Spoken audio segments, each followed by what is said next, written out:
Research, Sustainable Production Systems, and Integrated Programs, and Director of the Integrated Development Program, who will introduce the speakers of today's seminars. Dr. Govers, the floor is yours. Thanks, Isabel, and we know when we hear your voice that moment has come again, which is the moment of another fantastic brown bag seminar of our scientists. In these times we are living, and I want to take the advantage to call all of you to please be careful. We see that the COVID numbers are increasing in India, Nepal, Bangladesh, and several of our other regional offices. So please take care of yourself and take care of those close to you. In those situations, it's always fun to learn something new. And today we have an example of the One CGIAR seminar with several scientists working together towards a well-received, up to the level of the highest echelons in the cabinet in Nepal product, which is the digital soil map enhancing sustainable soil management in Nepal. And the seminar will be led by Dyutiman Choudhary. He's a scientist, market development coordinator of the Nepal Seed and Fertilizer project, but he could not have done his job without Peter Craufurd as leader of the CIMMYT Cereal Systems Initiative for South Asia and country representative for within Nepal. Shashish Maharjan, and I apologize if I'm pronouncing this wrongly, is Geo-Spatial analyst in Nepal Seed and Fertilizer project, and Balwinder Singh, leader of CIMMYT Soil Intelligence System project and CISA crop and systems modeler. As you can see, a huge collaborative effort between scientists and those generating a systems view and a market approach. And Dyutiman is the coordinator of the Nepal Seeds and Fertilizer project, which has been funded by USAID and implemented by CIMMYT. Dyutiman has 20 years of regional and international experience in market and agribusiness development and worked previously at agri-business. Also, he was working there as a technology uptake and inclusive market-oriented development specialist, being based in Kenya. Also, he oversaw agri-business country development strategies and the USAID Feed the Future Accelerated Value Chain Development Project. Dyutiman holds a PhD in business management from the university in India, and he holds an MBA from Dr. Y.S. Parmar University of Agriculture and Forestry, also of the country of India. And Dyutiman has been one of those leaders that has brought together stakeholder interest discussions with decision makers and injecting the science that has been generated by his team. In that sense, Peter Craufurd is the leader of the CISA and country representative for Nepal. His research focuses on data-driven intelligence systems and transforming research in extension in India. Craufurd is also adjunct senior research scientist at the Center for Climate System Research, Earth Observation, Columbia University, and Peter has a PhD on crop physiology from the University of Reading, UK, and has published over 100 scientific articles. Shashish is working with CIMMYT since 2016 as a geospatial analyst in the Nepal Seed and Fertilizer project. He has been working with digital soil mapping and other activities related to digital agriculture. We are happy he was a lecturer in the Department of Geomatics Engineering in Kathmandu University and holds an MSc in Geoinformatics from the University of Twente. And we all know that's in the Netherlands. Balwinder Singh is a cropping system scientist, simulation modeler with CIMMYT at New Delhi, India. Balwinder is leading CIMMYT's environmental analytics work in South Asia.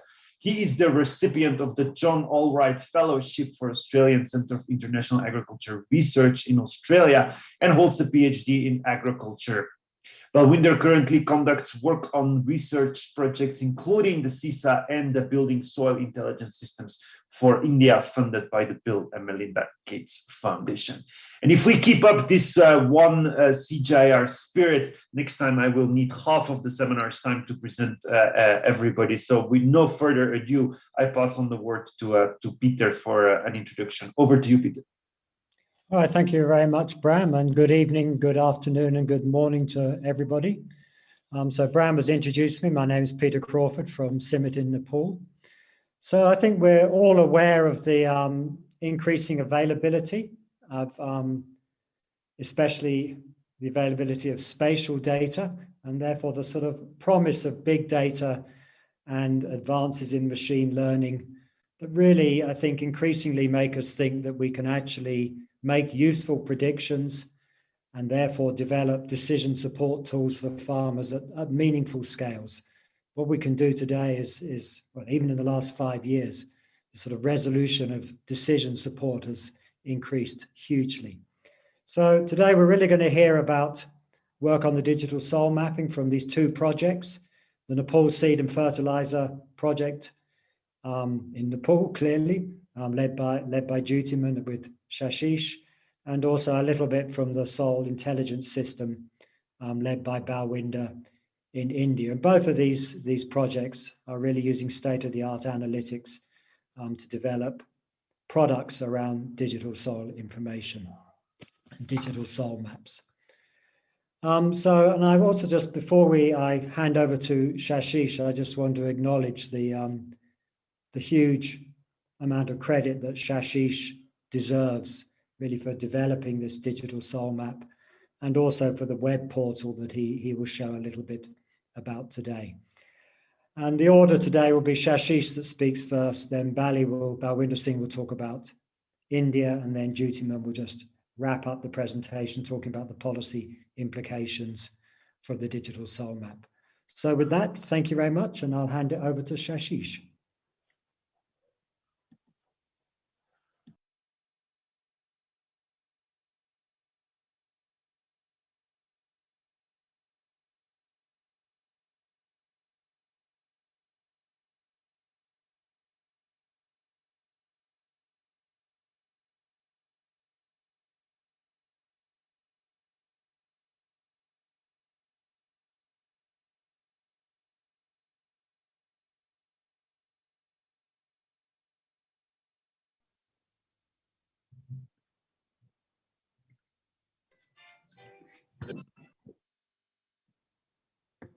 Hello.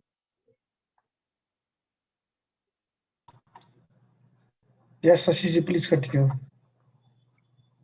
Hello, good morning, good afternoon. Namaste, everyone. I'm Shashish Maharjan, and I work with CIMMYT Nepal office at Geo-Spatial Analyst since 2016. And as you know, like in Nepal, like more than 60% of the population is engaged in agriculture. However, as you know, like low agriculture productivity is very, one of the challenges in Nepal. So that's why, like research in soil has been, been done for a very long time in Nepal. So people and research scientists have been collecting soil sample data for a very long period. They have been analyzing soil sample data and preparing different kinds of map. However, like accessing those information of the soil for the farmers is very difficult. Not even the farmer, is difficult for also difficult for government and other stakeholders as well. So since there is no centralized soil information system, and since there is no national level soil maps, like people have been finding very difficulty for designing strategies for soil fertility and fertilizer management to improve the crop productivity, and also to estimate total fertilizer requirement in the country. So since to tackle these problems, in a Nepal Seed and Fertilizer project, we have been working with digital soil map for a very long time. So in Nepal, as we said, like as also mentioned before also, that we have been collecting data like government projects and different private organizations are also collecting soil sample data and preparing maps. However, the preparation of map has been done in conventional way, i.e., like people have not been considering like environmental factors that influence like soil formation. But due to like advancement in machine learning algorithms, and also due to availability of free satellite imageries, now we can combine soil sample data with different environmental variables that affect the soil formation into we can couple them together to predict and to generate different kinds of map. And in a nutshell, we call this process digital soil mapping. So as also mentioned earlier, there are different problems in Nepal, in agriculture of the Nepal. So we are implementing DSM in Nepal. So one of the major objectives of preparing digital soil map in Nepal is to identify domain with similar soil properties, identify like a soil fertility status, including deficient plant nutrients, and also prepare like a domain-specific fertilizer recommendation and estimate total amount of fertilizer required for a particular crop and season. So in the right side of the slide, you can see two examples. In the top, you can see the result, you can see the distribution of zinc and therite. So this work was conducted by researchers in Ohio State University, where they try to find out the relationship between soil zinc deficiency in the soil with the zinc deficiency in the blood of the blood sample of the children. And they found the strong relationship between zinc deficiency and stunting problem. So this kind of work we are planning to do in the future. And also in the bottom of the slide, you can see the output from the QUEPS model, where we use the DSM to find the available extractable nutrient from the soil, and we combine them with attainable yield and try to predict the yield while applying external fertilizer, different doses of external fertilizer. So this kind of work we are planning to do in the future by using digital soil map of Nepal. So for this process, we have been collaborating with our national partner, that is National Soil Science Research Center of the Nepal Agriculture Research Council. And we have been collaborating with our national partner from the very beginning. We have been partnering with them to identify the suitable method and to collect data from different government projects and departments. And also we conduct a series of a consultation meeting with experts, and also a validation workshop among experts and different government agencies. So this was just the glimpses of the process of developing DSM. So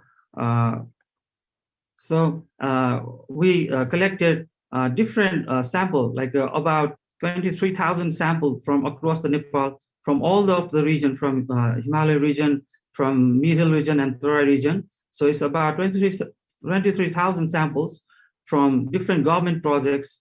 So it's been one of the challenging tasks of the whole process was to collect all this data from different projects and bring it together in a single database. And also we acquire different satellite-based covariate layers is in a 250-meter resolution from different products. So most of the covariate layers were a topographic data, vegetation, precipitation, temperature, and parent material, land cover, landform classes.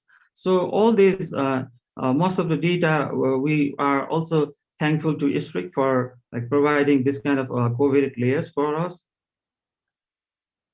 And also what we did, we also followed the method that has been followed by the ISRIC and has been also published. So what we did is we first took the soil sample from different government projects. We cleaned and filter unwanted and unexpected data, and we clean and merge it into a single database. And also we filter out the data that have only that were only georeferenced. And after data preparation, we create covariate layers and overlay the point and covariates and prepare a regression matrix. So after that, we apply spatial prediction models. Specifically, here we apply random forest, that is tree-based machine learning model. So we apply to this model to predict the values of different soil properties, and apply those spatial prediction in a spatial prediction model in a for each cells of the raster tiles, and prepare maps. So in this process, we also did different accuracy assessment and and prepare the maps. So the outputs of the maps are like in Nepal, we prepare like all the maps in 250-meter resolution. So we have soil chemical properties like pH and organic matter, total nitrogen, phosphorus, potassium, and for the physical property, we have sand, silt, and clay. And also there are maps for distribution of zinc and boron. So we have been doing like a inbuilt validation and accuracy assessment, but we haven't done like kind of accuracy assessment with some external data set. So that is a kind of future work that we wish to do in coming days. So one of the challenges I also mentioned earlier is to access the data. So people have maps and people have prepared, people have, like spend a lot of hours to prepare the maps, but those maps were not accessible. Those maps are, available in a report format or PDF format. So in this project, we try to build a web-based platform that is solely based on all the open source platform, and we develop a kind of web platform, and it can be accessed in soil.nac.gov.np, and the data can be accessed using application programming interface APIs, so that people who are using programming languages, they can access data directly using APIs, or the startups, agriculture startups who have like apps, they can also access those data directly in their phone apps using APIs. And also like researchers who wish to use this raster data in their research, in the crop modeling or different kind of other modeling work, they can directly get the raster data in a raster data in TIFF file format. So I just want to take you through the walkabout in the platform that we have developed. So it's a live web portal. It can be accessed through https://soil.nac.gov.np.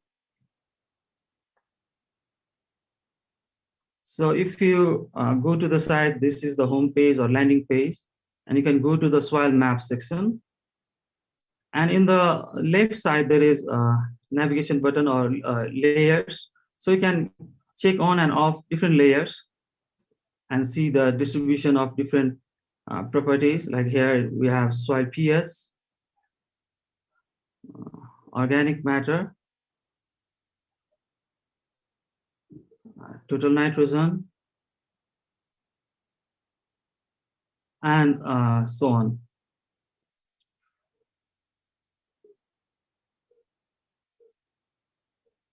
So another feature we have is point analysis. You can zoom into your area of interest.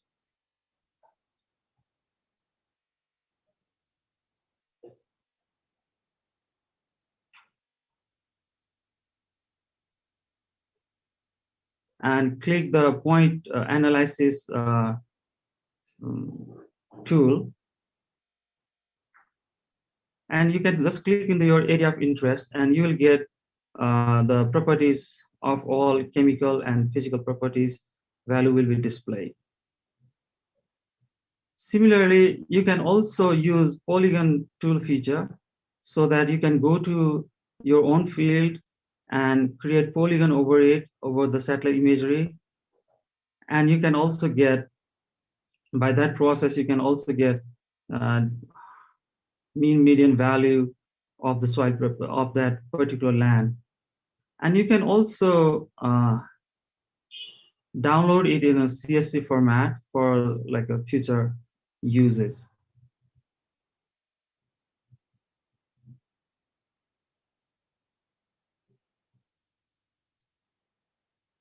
Similarly, you can, here we have documented all the processes and all the procedure. So here you can just fill out the simple form with your name and email address and contact number and profession. And you can choose the data type, like here we'll choose like soil data and PS, and just click the get data, so that the data will be downloaded in TIFF format. So it's a georeference TIFF format. so that people can use in different purposes. And here in this section, we have done the documentation how we can access APIs. So there are other features as well and other maps as well. So you can have a look. I will not go through those maps and all those details. So this site is live. You can go to soil.nac.gov.np and access it and check the web portal, and you can provide us your valuable comment and feedback. So yeah, this is it from my side. I would like to hand over to Dr. Balwinder Singh for the presentation. Thank you. Thanks, Shashish. Next, can you project the slides, please?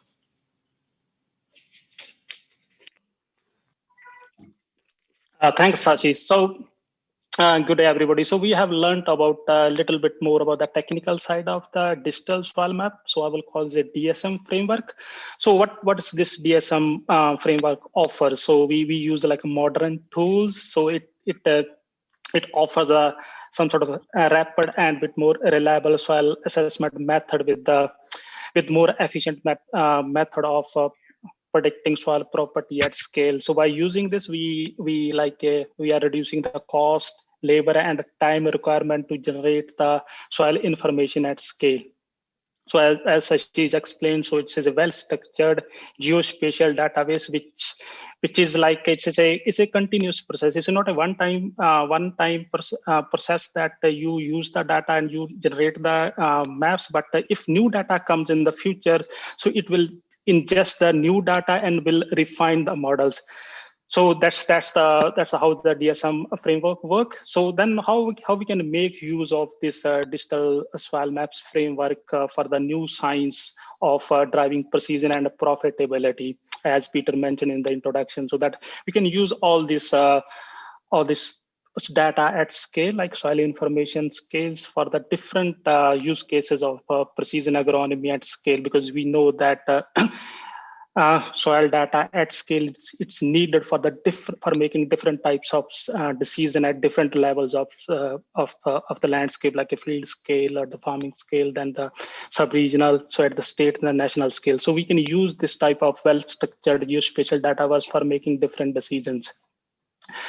So then like it can guide different policy recommendation, extension, and market development with the private sectors. Different fertilizer companies can use this type of intelligence to develop their business also. So in the next few slides, I will run through some practical examples that how in India, how we are using this type of information system to make some practical application on ground. Next slide, Shashish. Next, yeah. So what's the purpose of this type of information? So that's the one step. We generated the information. So in India, so we the project I'm leading, we call this soil intelligence system. So what that means, where we are translating the information to action, because DSM is just a information system. You have that soil property value, but how to make use of that information to put into some sort of action form or a decision. So we are using some of the use cases developed by the in consultation with the different stakeholder at the state level in India. So we are using that type that DSM framework. For example, I have put some examples here, you can combine different types of types of the data in the DSM framework. For example, combining with the crop with the soil data, as Shashish mentioned, that we can generate different decision output like yield response to any nutrient availability. So you can see the yield response function at scale, or we can combine the different types of data like soil information data from here with the climate data, with the agronomic data to generate some decision-making tool for to target different types of agronomic practices for the better crop response on the landscape level. So this is some sort of a futuristic work which we are targeting here. But in the next few slides, I will see that how we are making use of this DSM framework in practical application. Next slide, Sashish.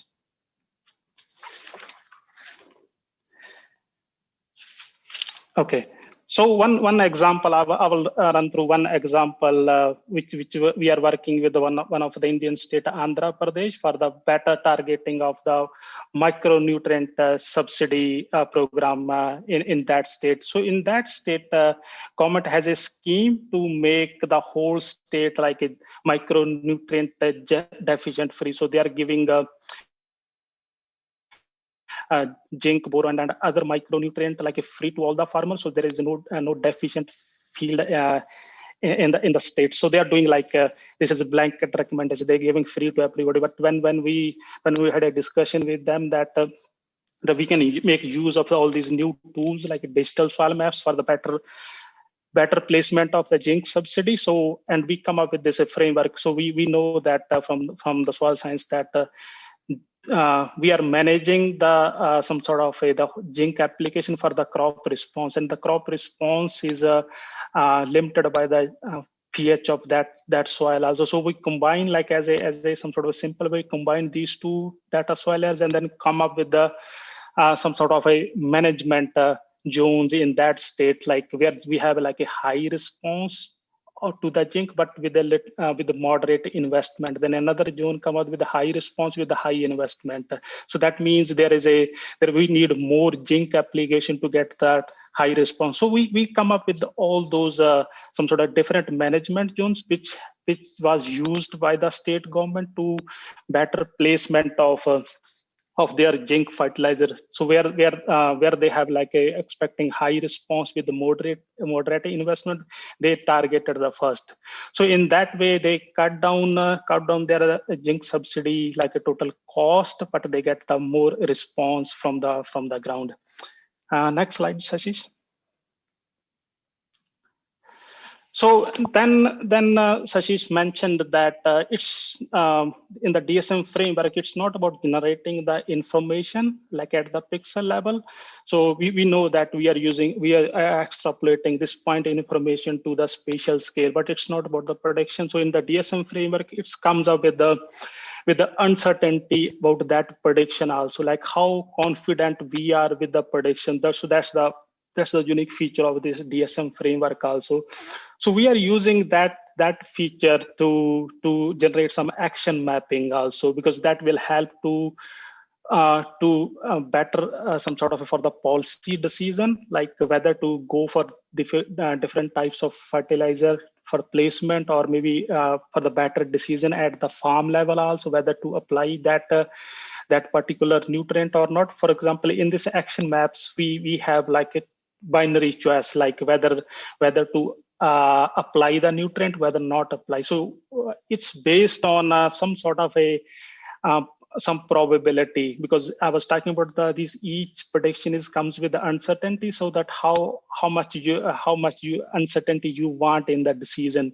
So we have developed that some sort of one visualization. So like when you select your probability level with the threshold value of a particular nutrient, then it will show that which area are deficient, which area are sufficient, or the third category, like where we don't have enough information. So next slide, Sashish, please.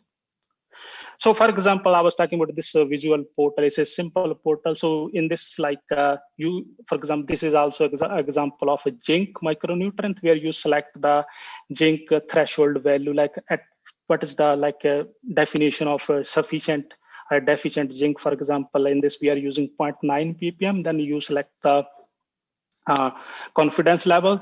Then it will show at the district level. That will show that at what which districts are deficient, which districts are sufficient, where like in which district we don't have enough information. So this is the policymakers can use for this type of tool to decide that where to place the fertilizer actually, because this is example of zinc only, but we have generated similar information for the whole set of the macro and micronutrients. Then it will help to for the policymakers to make a decision where to put first fertilizer. Next slide, Shashish. So that was the district level. This is the sub-district level also, because sometimes like policymakers make a decision at the sub-district level. So it's the same framework, but the decision level is like a manda level, is a sub-district level. So you can see that in the whole state, how many blocks like a sub-district, how many blocks are deficient, how many sufficient, how much fertilizer you need to like make a zinc free or micronutrient deficient free state. What are the like a return on investment also? If you layer with the crop response data with this map, then you will get the return on the investment also. So this is how we are like trying to convince the policymaker to use this type of framework. So next, Shashish. So this is at the pixel level, like you can see there's three colors, like where is a red, that means that those pixels are definitely are we are pretty confident they are deficient in the zinc, where you need to apply the zinc to get more higher crop response. And the green one which have a above that threshold, so we with the probability of like 80% in this case, so they are pretty sufficient, like you need not to apply the zinc in those pixels.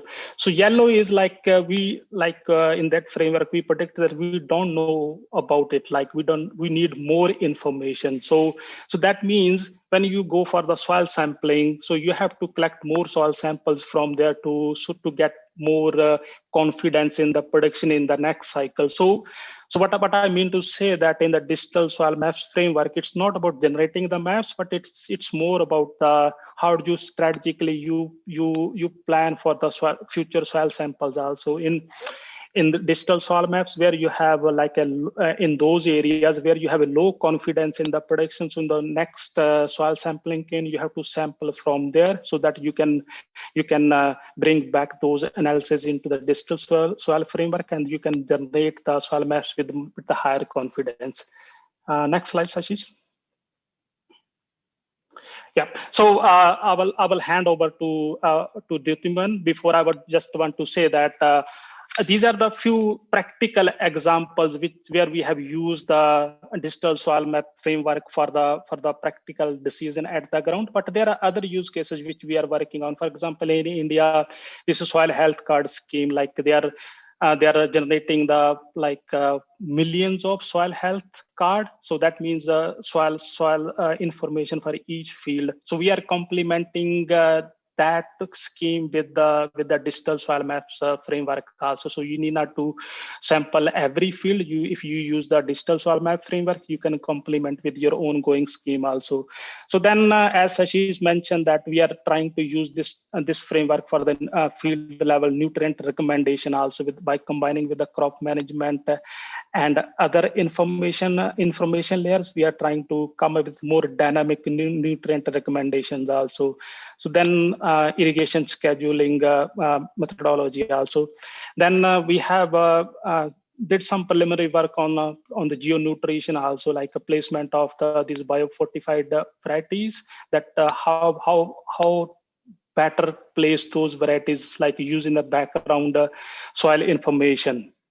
Then we worked with some of the private fertilizer companies also, like to generate some business intelligence to place their blended fertilizer products, where they can have like enough business if they place their products there. So these are some of the use cases that how we are using this digital soil maps framework in India and Nepal. There's a good like a potential to be used in complementary way to other data sets, and we can make some practical recommendation at the different level, like a field level and the state level and the different policy recommendations also. So that Dyutiman will explain that how we are using at the policy level and at developmental work. Over to you, Dyutiman. Okay, thank you very much, Shashish and everyone, for Balwinder, for the presentation. So basically, we want to explain that the digital soil map is one of the first. It was developed in Nepal for the first time, and probably no other country in South Asia has it at a country level. With the advantage of size, I think so. Nepal was the first one to develop it, and it's a unique case for the country. And this project is basically. It aims to build up a competitive and synergistic seed and integrated soil fertility management systems for inclusive and sustainable growth in agricultural productivity, business development, and income generation. So it's not a traditional research project, but it's more of a mission-funded Fit the Future project, which is very much aligned with development objectives. And our main goal was how to see how science could be used to generate innovative ideas, so that the government of Nepal can build upon them and popularize this innovations for the benefit of hundreds and thousands of farmers. As Dr. Brahm mentioned in the beginning, it is a classic example of a 1CG kind of a project within CIMMYT, where GMP, SIP, and IDP, a team comprising of the C programs, work together to contribute to the goals and objectives that was developed. And this project is very much aligned with the government of Nepal agricultural development strategy, the national seed vision, and also USAID's global food security strategy. And that is why you will see that all the activities that we did was aligned very much to the objectives of the government. And that is where, as Dr. Brahm mentioned in the beginning, that it has attained the highest level of acceptance in the country. Shashish, next slide, please.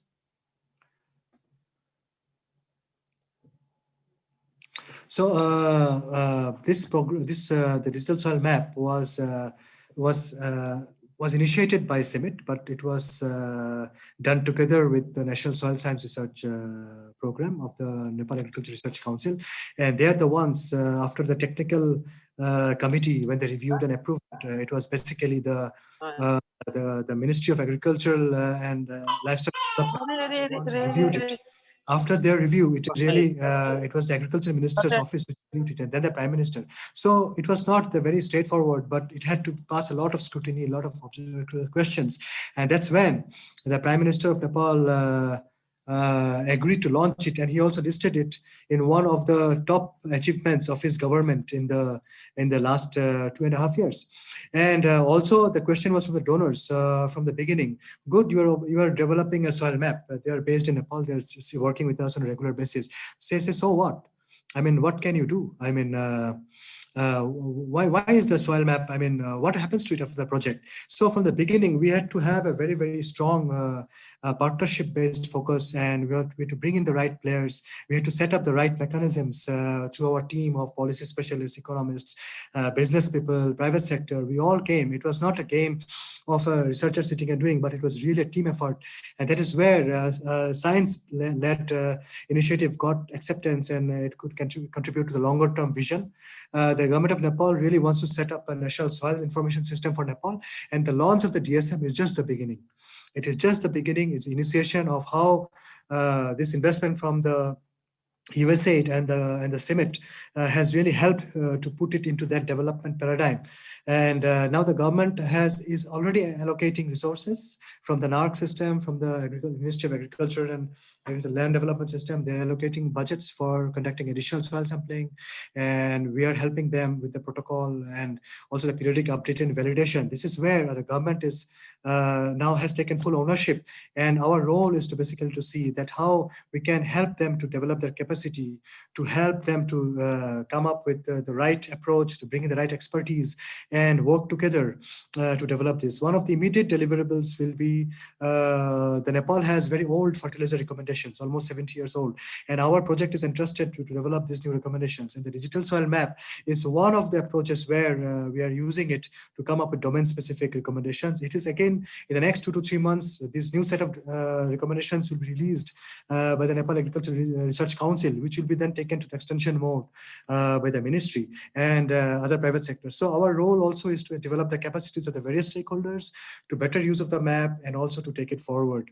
Next slide, please, Shashish.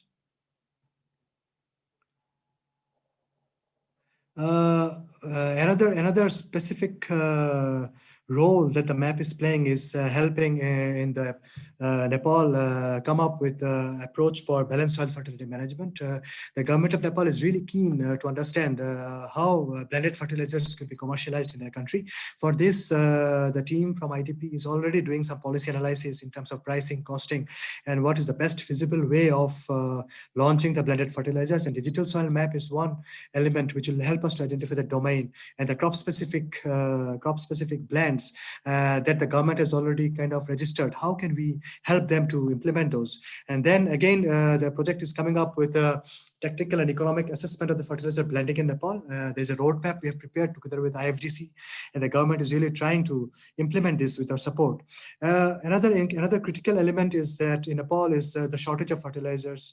Is always short in supply. The farmers are never getting it at the right time, in the right quantity. So we want to see whether this map can be used at the lowest level of governance, the local government level in Nepal. And then we can estimate the crop area and the requirement of fertilizers and have a bottom-up approach to estimating the demand for fertilizers in a particular province. And then how can the province put up that order to the central government to say, okay, this is the kind of requirements I have for fertilizers for the coming season, and how this can lead to improvement and efficient procurement process, warehousing, and distribution of fertilizer with the private sector in Nepal. And the last and the foremost way is basically how the digital, the private sector, the agro-advisory firms, ICT companies are now actually trying to download those maps, which we have seen, to provide advisory services to farmers on a payment basis. And this itself will develop kind of a revenue model in the future. These are some of the activities that we are planning, we are doing, and we want to have a very strong grounding with the government and private sector in Nepal. Next slide, please, Shashish. We really want to thank USAID for funding this work and helping us to, of course, the leadership of CIMMYT, SIP program manager, and also SEP program manager, IDP, all the senior people who has helped us from the conception to this stage. We're really thankful and grateful for the support. The government of Nepal and NARC deserves special appreciation, especially the land use project, irrigation and water resources management project, and the Central Agriculture Lab, previously the Soil Management Directorate, who has provided us the data on the soil map. We purchased it from them, but it was provided to us at a much subsidized price. We are thankful to ISTRIC for providing us this layers, covert layers, and support from the SIS project is hugely appreciated. And you will see that some of the use cases that was demonstrated, we would like to pilot in Nepal now, just after we have some ease in the lockdown and movement is possible.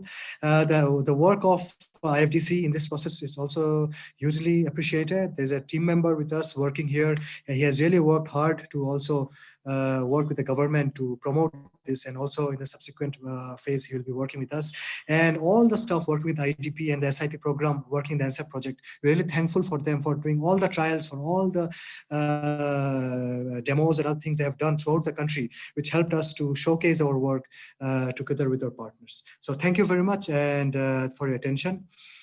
Thank you for listening. That was my last slide. Thanks. Next slide, please, Shashish.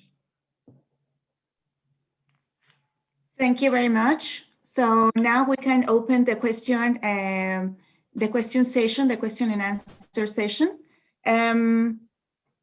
Okay, we are going to read the first question that we have here from the audience. Congratulations for this excellent presentation. Why wheat was ignored? Basis of crop selection?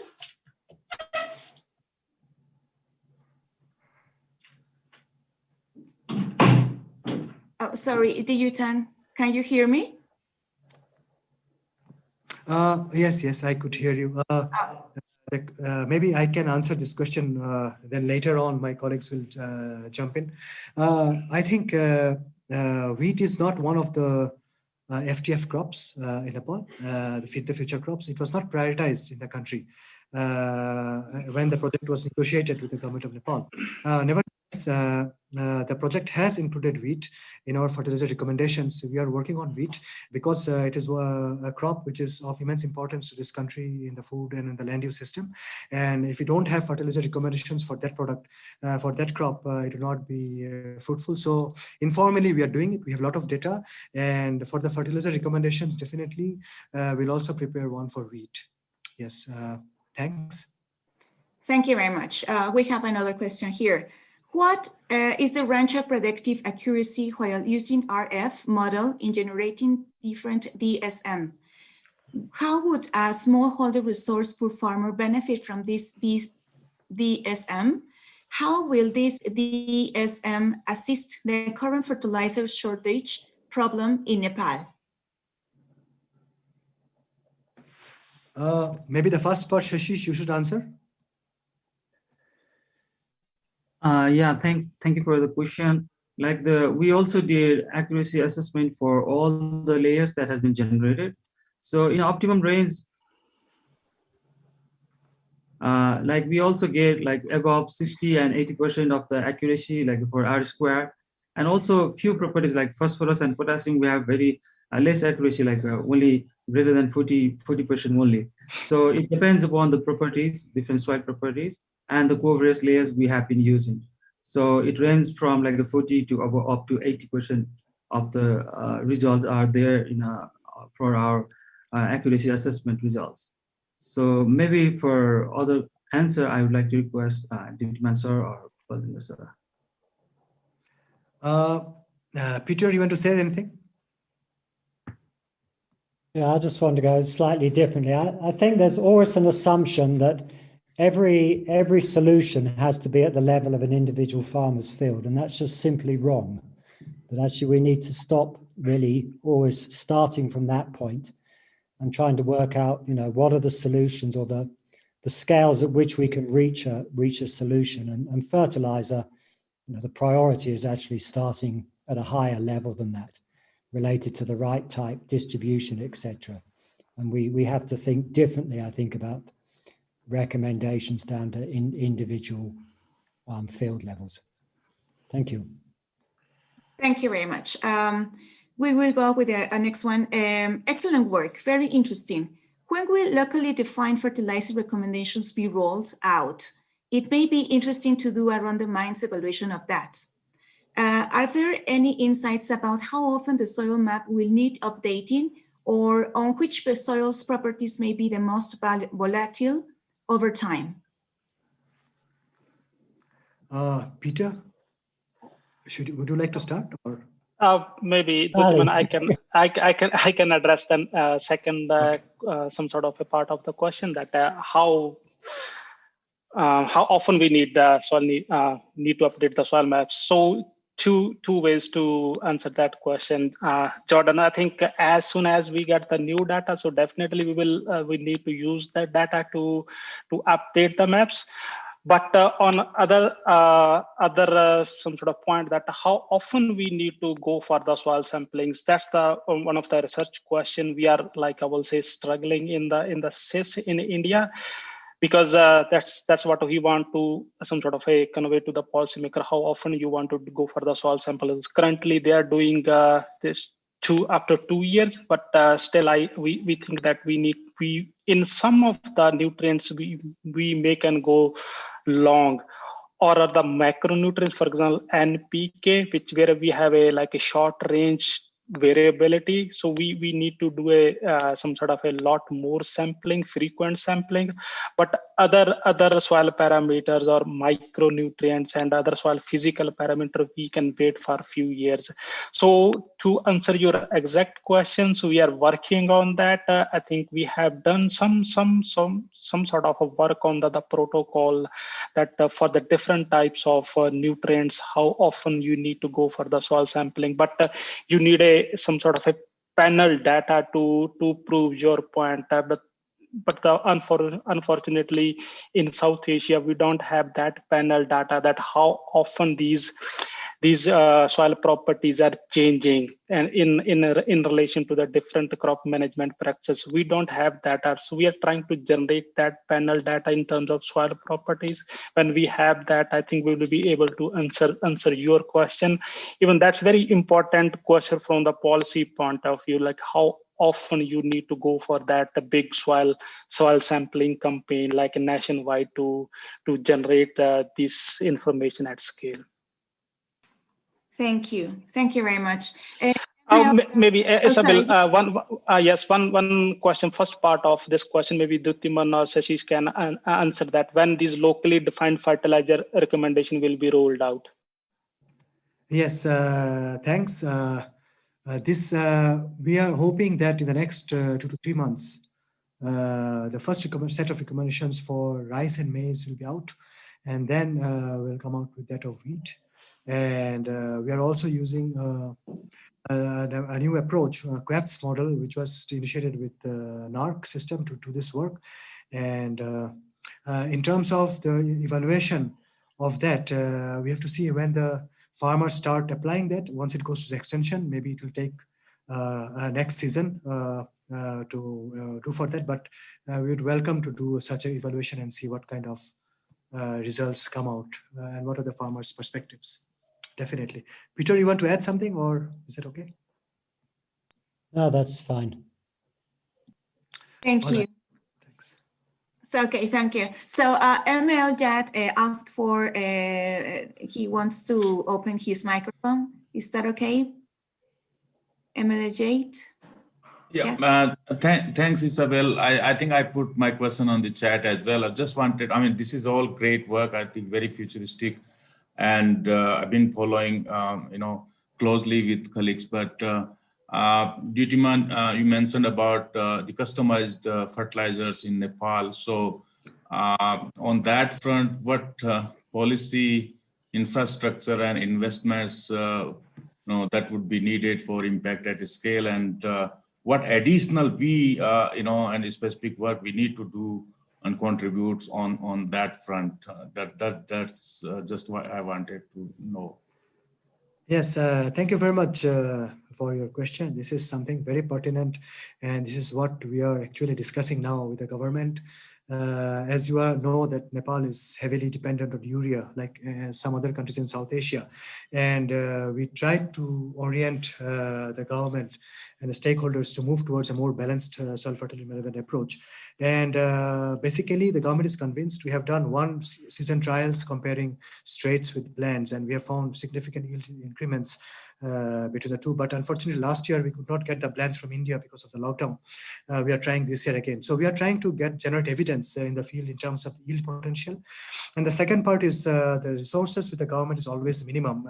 It's always scarce, not minimum, but scarce. And government subsidizes the entire fertilizer business. So if government has to now really move towards the blended fertilizers, then what kind of policies required? This is the question. And that's where now we are engaging with the Ministry of Agriculture and Livestock Development.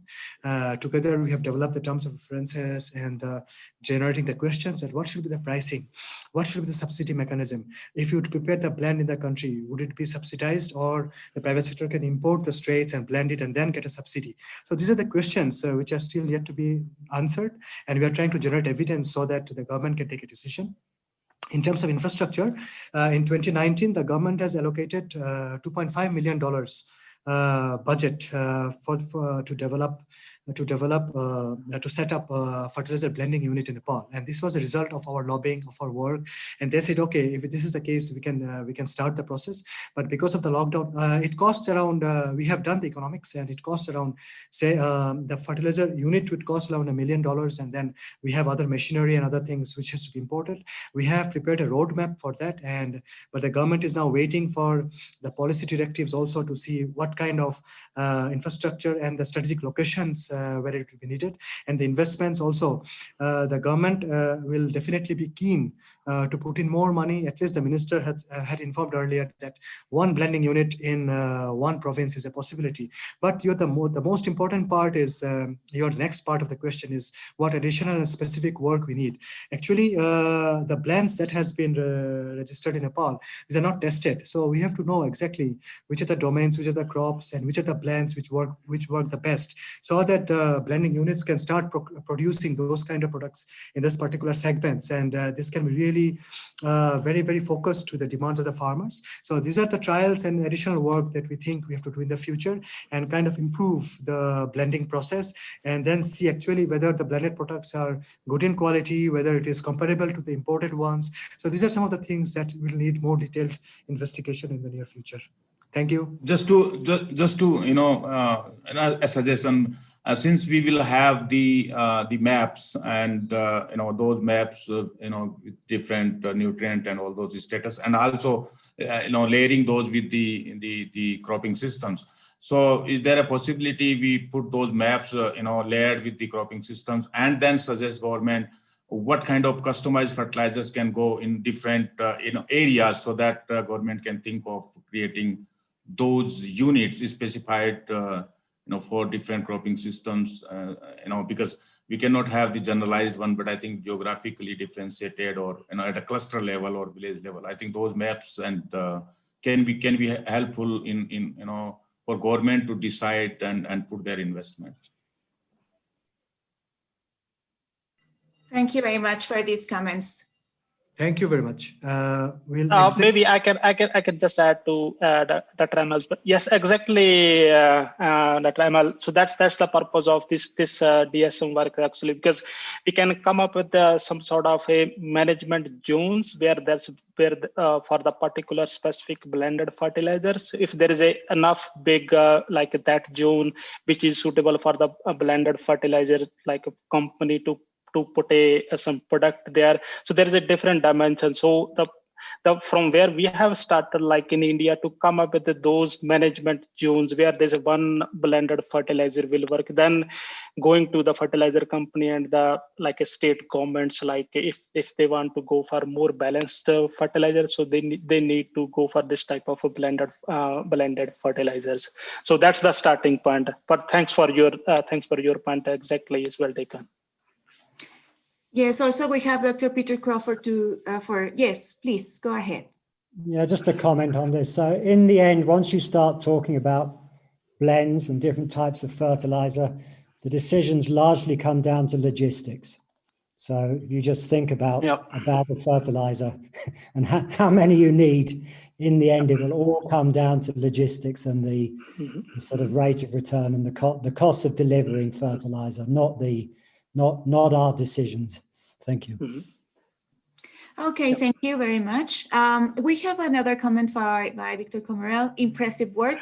Is there any potential for leapfrogging in Nepal? For example, value chain innovation, biologicals, precision at different scales, counting in externalities? Yes, thank you very much. These are some of the forward-looking ideas that we want to do. We want to see how different products could be produced in Nepal or imported, and then this could be delivered to smallholder farmers. This is one. And second, precision farming is one of the priorities. We are already starting to do some of the 4R related research, and we have seen very good acceptance from farmers in the Tarai area of Nepal, and we would like to see how we can move forward together with ICT farms and also with more innovations. We need to pilot in Nepal.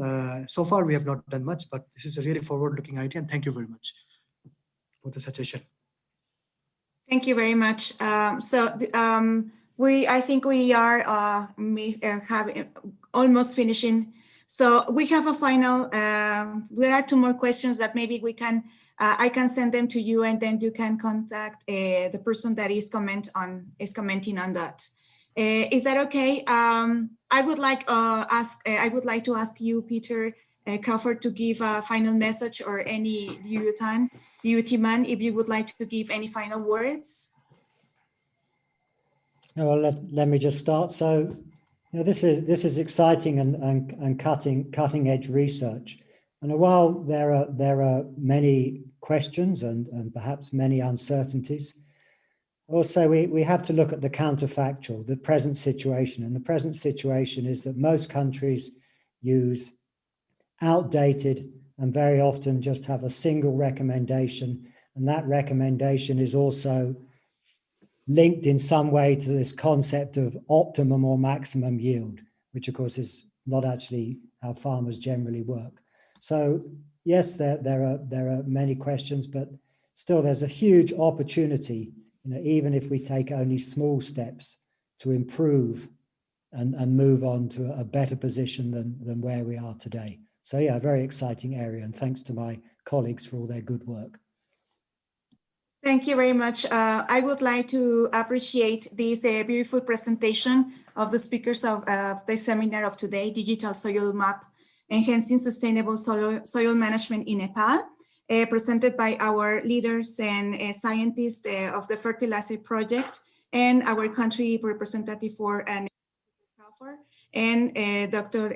Choudhary, Shashish, and Dr. Singh. So thank you very much for your beautiful presentation, and thank you for the audience for joining today's seminar. The seminar is being posted at the CIMMYT webcast. You can share this information with your colleagues, and also you can contact the presenters of today for any further question or comment. Thank you very much for your presentation, and take care. Stay well. Thank you very much. Thank you, Isabel. Thank you very much for helping us. Thank you.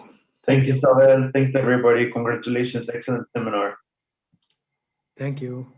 Thanks, Bye. Bram. Thank you. Bram. Thank you. Thanks.